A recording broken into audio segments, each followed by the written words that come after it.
What's going on YouTube? My name is FG3000. I'm back in the place to be and welcome to Nikke, the goddess of victory. This is a brand new upcoming, you know what? You know exactly what this game is. So we're gonna start this bad boy off hot, real hot, oh my goodness, with a summon session dead smack in the very beginning of the video because it's 2022 and we got stuff to do. So let's go ahead and do a nice little multi-pull here. Now today's video is sponsored and brought to you by Nikke, the goddess of victory. So if you do like what you see, and I'm sure you will, don't forget to check out my referral links down in the description below this video. Let's go ahead and do a full summon animation so you can see the animation. Neon is one of my favorite characters right now. Like, she is definitely one of my favorites. We got Idol Ocean, which is going to be a rare character, and even the art on the rare units are actually pretty solid. Here is a Micah. She is a launcher style character. Got another copy of Neon, so I will show you what you use duplicates for in this game as well. And then, oh boy, we got ourselves an SSR. Oh, nice. Sugar? Dude, I love the name, SSR Sugar, and she literally brought her own little motorbike. You love to see. Okay, very, very nice. So that's our summon there. So while we're hot, let's go ahead and keep it hot by jumping into combat inside of an Annihilation EX stage. Now, this is a quite unique piece of content here in the game because Annihilation stages can only be played manual, but not to worry, this FG here, right? So this game does have a nice degree of flexibility when it comes to combat. So like I said, for example, these Annihilation stages are manual only, but there are stages that you can play on full auto, and some stages allow sweep functionality as well. So you're in good hands, not to worry. Speaking of hands, I'm only playing the game one-handed. I'm only playing the game one-handed. So all you have to do is point your target reticle to what you want to shoot at. Your waifus will automatically fire. Right now I'm trying to take out some of these weak points that you see kind of highlighted here by turret 1, turret 2, missile launcher, and things of that nature. At any time, I can switch between my waifus, and you can see this waifu here is a shotgun waifu, and the rate of fire is completely different. I just took a ton of damage there. I can also switch to my rocket launcher waifu. Once again, the rate of fire is completely different. All I gotta do, hold down the button, let it go. Hold down the button, let it go. One more time, FG. Hold down the button, let it go. Oh, hold on. These rockets that get shot in the air, you definitely want to switch to a character that has a higher rate of fire to get them out of the air as fast as possible. This is another rocket launcher waifu. Once again, if you forgot, hold it down, let it go. Hold it down, let it go. Now, Neon, one of my favorite characters here, my shotgun waifu. Like her quite a bit. Let's go ahead and pop off an ultimate here. Now in this game they're called full burst, and there is actually a pretty good degree of strategy here when it comes to creating your full burst outside of combat. This will make more sense a little bit later in the video. Right now, let's just show off some good old-fashioned gameplay, my friend. Get 'em, Neon. All right, we'll wait patiently, hide behind cover, reload, and take out the rest of these little turrets here. And you can basically hit the enemy anywhere. I like to, of course, focus on the weak parts first, but anywhere I hit this, massive runaway train, I'm doing damage. You see, I don't have to always hit the turret, but obviously knocking those out will do the most damage to the enemy and get some of their weapon systems offline.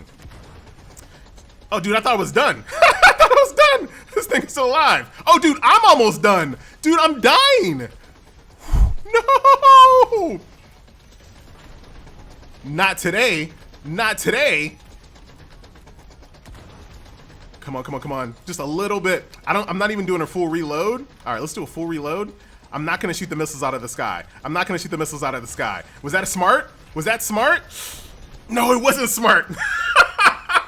Whoops. You know what? That's fine. We'll keep it in the video. So here we are inside of a typical campaign flow here in chapter 3. Here's my little band of waifus right here. And I'm going to go ahead and lead them on over to the first encounter. Now, this is a non-stamina hero collector. So there is no stamina in the game. It does have idle functionality. So when it comes to picking up, your typical daily resource grind materials, you get that idly. And I'll show you what that looks like a little bit later in the game. So here we are, typical combat once again. Right now I have the game on a full autoplay. So as you guys can see, the game will automatically target your enemies and shoot off your full burst attacks, aka your ultimates. And once again, I'll explain how these work a little bit later once we kind of talk about the waifus themselves, because the way you set them up outside of combat is very important when it comes to firing off these full burst attacks.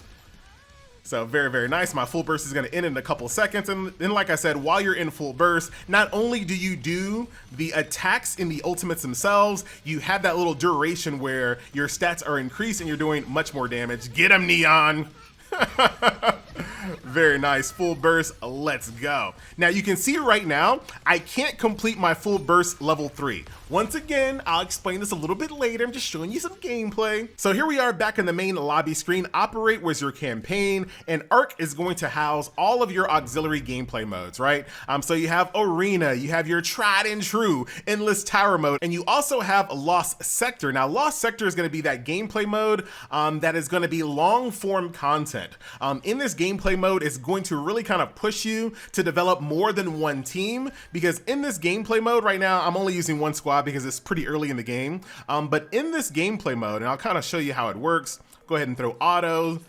Jump in here, here's my squad, start exploration. Now eventually you'll get to a point in this gameplay mode where you're going to need more than one team on this map, walking around the map, clicking buttons, activating switches, things of that nature. Here's that quick battle that I told you about earlier. So some of these low-end encounters, I can just instantly just quick battle and knock them out. And you can basically see right here, I can't go past this little force field, so I need to walk around the map a little bit and find a way to activate that switch.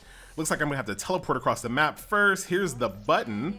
Press the button, that opens up the gate. And here's the treasure chest as well. So you can see in the future, you're gonna have multiple squads kind of bouncing around this map, flipping switches, activating treasure chests in order for your other squads to get through. So like I said, this is some gameplay just that's designed to encourage you to build more than one team and to give you rewards for doing so. And then last and definitely not least, here are the waifus that I have collected thus far. Do keep in mind this is a pre-release build here, so what you see can change. Dude, Neon, really? Dude, Sugar's looking fantastic. And I'll show you what the upgrade process looks like. Very beautiful quality of life when it comes to quick equip, automatically equip the gear that I need. Like I said, this game does have idle functionality, so you can accrue these resources while you're offline, hit max, upgrade, bring her from level 1 all the way up to level 32, so she's gonna be ready for prime time. When you get duplicates, you can use those duplicates to uncap your max level and also enhance your base attributes as well. And at any time, if you wanna take a closer look at your waifus, there is a little automated combat scenario here as well. So you can just, dude, what in the world am I doing? Well, there's Sugar for you right there. And speaking of limit break, I know I have a duplicate for Neon, so right over here, hit limit break. So now my Neon can go all the way up to level 160. So very, very nice. Now, when it comes to team building, like I hinted a little bit earlier in the video, all of your characters are broken up into 3 different sections. 1, you got 2, and then you have 3. Now these numbers correspond to the level of full burst, aka your ultimate. Now when you're activating your full burst, it has to go in order. It has to go from 1, 2, 3, and you have to have a hero on your team that corresponds to that number. So you cannot start a full burst unless you have someone on your squad that's a 1. So you're always gonna bring a 1 or you'll never be able to activate your full burst ultimate. And of course you need a 2 to go to the next phase, and then you need a 3 to finalize it and complete it. So all teams are gonna have at least 1-1, 1-2, and 1-3. But then there's a little bit of flexibility outside that. Do you wanna have 2 1s? That way you can kind of activate your full burst more often? Do you want to have more than 1-2? Do you want to have a better finisher, so you want to have multiple 3s? You also have to kind of keep in mind that they have cooldowns, so you might be able to activate a full burst, but one of your waifus is on cooldown, so you can't complete it, wasting the entire full burst. So there is a good degree of strategy when it comes to the system there. And of course, if you want the game to kind of make that decision for you, you can just press auto and the game will try to create the best team it can.